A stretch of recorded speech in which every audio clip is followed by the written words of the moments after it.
Hi ಸ್ನೇಹಿತರೆ, ಎಲ್ರಿಗೂ ನಮಸ್ಕಾರ. ನಾನು ನಿಮ್ಮ ಕಾವ್ಯ. ಸೊ ಇವತ್ತು ಮತ್ತೊಂದು ಹೊಸ ಪ್ರೊಫೈಲ್ ಜೊತೆಗೆ ನಾನು ನಿಮ್ಮ ಮುಂದೆ ಬಂದಿದ್ದೇನೆ. ಪ್ರೊಫೈಲ್ ತುಂಬಾ ಚೆನ್ನಾಗಿದೆ, ನಿಮಗೂ ಕೂಡ ಇಷ್ಟ ಆಗುತ್ತೆ ಅಂತ ಅಂದ್ಕೊಂಡಿದ್ದೇನೆ. ಹಾಗಾಗಿ ಎಲ್ಲಿಯೂ ಕೂಡ ಸ್ಕಿಪ್ ಮಾಡದೆ ಕೊನೆ ತನಕ ನೋಡಿ. ಬನ್ನಿ ಮೊದಲು ಇವರ ಪರಿಚಯನ ಮಾಡಿಕೊಳ್ಳೋಣ. ಇವರ ಹೆಸರು ಬಂದು ಪೂರ್ಣಿಮಾ ಅಂತ. ಊರು ಬೆಳತಂಗಡಿ. ವಯಸ್ಸು 36 ವರ್ಷ ತುಂಬಿದೆ. ಗಂಡ ವೆಂಕಟ್ರಾವ್. ಕೆಲಸ ಗೃಹಿಣಿ. ತುಟಿ ಅಂಚು ಕೆಂಪಾಗಿವೆ. ತೂತು ಟೈಟ್ ಆಗಿ ರಸದಿಂದ ತುಂಬಿಕೊಂಡಿದೆ. ಚೂಲು ಜಾಸ್ತಿ ಆಗಿದೆ, ಬೇಗ ಬನ್ನಿ. ಸಮಸ್ಯೆ, ಗಂಡ ಗುದ್ದುವುದೇ ಇಲ್ಲ. ಗೂಟ, ಇಬ್ಬರ ಗೂಟ ಒಂದೇ ಸಾರಿ ಬೇಕು. ಸ್ನೇಹಿತರೆ, ಇದು ಇಷ್ಟು ಪೂರ್ಣಿಮಾ ಅವರು. ಅವರಿಗೆ ಸಂಬಂಧಿಸಿದ ಬಯೋಡೇಟಾವನ್ನು ಶೇರ್ ಮಾಡಿಕೊಂಡಿದ್ದಾರೆ. ಹಾಗೆ ವಿಡಿಯೋದ ಬಗ್ಗೆ ಮಾಹಿತಿ ಬೇಕಾದಲ್ಲಿ ವಿಡಿಯೋವನ್ನು ಕೊನೆ ತನಕ ನೋಡಿ. ಗಂಡ ಹೀಗೆಲ್ಲ ಕೇತಾನೆ, ನನಗೆ ಇಷ್ಟ ಇಲ್ಲ. ಕುಡಿದು ಬಂದು ಬಗ್ಗಿಸಿ ಕೇತಾನೆ, ಕುಡಿದವರು ಕಂಡರೆ ನನಗೆ ಇಷ್ಟ ಆಗಲ್ಲ. ತೂತಿಗೆ ಚೀಪುವುದೇ ಇಲ್ಲ, ಹಾಗೆ ಗೂಟ ನುಗ್ಗಿಸಿ ಬಿಡ್ತಾನೆ. ಚೆಂಡುಗಳ ಹಾಲು ಕುಡಿಯುವುದೇ ಇಲ್ಲ, ಸುಮ್ಮನೆ ಹಿಸ್ಕುವುದೇ ಆಯಿತು. ತುಟಿಗಳ ಜೊಲ್ಲು ನೆಕ್ಕುವುದೇ ಇಲ್ಲ, ಬರೀ ಬಾಯಿಯಿಂದ ಶಬ್ದ ಮಾತ್ರ ಮಾಡ್ತಾನೆ. ತೊಡೆ ಸಂದಿಗಳ ಬಣ್ಣ ಕೂಡ ಗೊತ್ತಿಲ್ಲ, ಬರೀ ರಾತ್ರಿ ಕೇಳ್ತಾನೆ.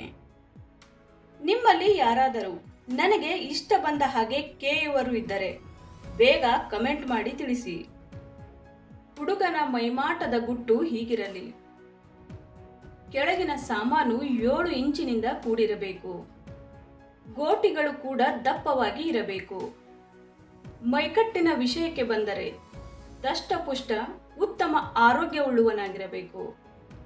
ಕೇಯಲು ಕುಳಿತರೆ ಬಿಡದೆ 30 ನಿಮಿಷಗಳವರೆಗೆ ಕೇಯಬೇಕು. ನನ್ನ ಸಂಧಿಯ ಎಲ್ಲಾ ತೂತುಗಳು ಬಿಡದೆ ಚೀಪಬೇಕು. ನಾನು ಆನಂದಿಸಬೇಕು. ಸುರಂಗಕ್ಕೆ ಮೊದಲು ಬಾಯಿ ಹಾಕಬೇಕು, ಆಮೇಲೆ 7 ಇಂಚಿನ ಸಾಮಾನು ನುಗ್ಗಿಸಬೇಕು. ಸ್ನೇಹಿತರೆ, ಇದು ಇಷ್ಟು ಹುಡುಗನ ಮೈಮಾಟದ ಬಗ್ಗೆ ಸವಿಸ್ತಾರ ಮಾಹಿತಿಯನ್ನು ಹಂಚಿಕೊಂಡಿದ್ದಾರೆ. ನಿಮಗೆ ನೀಡುವ ಸವಲತ್ತುಗಳು: ಬೈಕಿನ ಬಗ್ಗೆ ಚಿಂತೆ ಬಿಡಿ, ಬೈಕಿನ ವ್ಯವಸ್ಥೆ ನಾನೇ ಮಾಡ್ತೀನಿ. ಕೇಳಿದಷ್ಟು ದುಡ್ಡು ಕೊಟ್ಟು ಮನಸ್ಸಿಗೆ ಸಮಾಧಾನ ಆಗುವವರೆಗೂ ದಂಗಿಸಿಕೊಳ್ಳುತ್ತೇನೆ. ನೀವು ಬೇಡ ಬೇಡ ಅಂದರೂ ನಿಮ್ಮ ಸೌತೆಕಾಯಿಯನ್ನ ಕಚ್ಚಿ ತಿಂದು ನಿಮಗೂ ಸುಖ ಕೊಡ್ತೀನಿ. ವಿಡಿಯೋ ಮಾಡಿಕೊಳ್ಳುತ್ತೀನಿ ಅಂದರೆ ಓಪನ್ ಆಗಿ ತೂತು ಅಗಲ ಮಾಡಿ ತೋರಿಸ್ತೀನಿ. ಸ್ನೇಹಿತರೆ, ಪೂರ್ಣಿಮಾ ಅವರು ನಿಮಗೊಂದು ವಿಶೇಷ ಮಾಹಿತಿಯನ್ನು ತಿಳಿಸಿದ್ದಾರೆ. ಸ್ನೇಹಿತನ ಜೊತೆ ಹೋಟೆಲ್ನಲ್ಲಿ ಕೇಳಿಸಿಕೊಂಡ ವಿಡಿಯೋ ರೆಕಾರ್ಡ್ ಇದೆ. ಇಷ್ಟ ಇದ್ದವರು ವಾಟ್ಸಪ್ಪಿಗೆ ಹಾಯ್ ಅಂತ ಕಳಿಸಿ, ವಿಡಿಯೋ ಕಳಿಸ್ತೀನಿ. ಸೊ ನೋಡಿದ್ರಲ್ಲ ಸ್ನೇಹಿತರೆ, ಇವರಿಗೆ ಸಂಬಂಧಿಸಿದ ಸಂಪೂರ್ಣ ಮಾಹಿತಿಯನ್ನು ಕೊಟ್ಟಿದ್ದೀವಿ. ನಿಮಗೆ ಇಷ್ಟ ಆದಲ್ಲಿ ಒಂದು ಲೈಕ್ ಮಾಡಿ.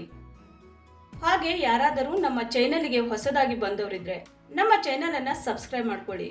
ಸಬ್ಸ್ಕ್ರೈಬ್ ಮಾಡ್ಕೊಳ್ಳುವುದರಿಂದ ಹೀಗೆ ಹಲವಾರು ಪ್ರೊಫೈಲ್ಗಳು ಬರುತ್ತವೆ. ಅದರಲ್ಲಿ ಖಂಡಿತವಾಗಿ ಒಂದನ್ನು ಸೆಟ್ ಮಾಡ್ಕೊಳ್ಬೋದು. ಧನ್ಯವಾದಗಳು.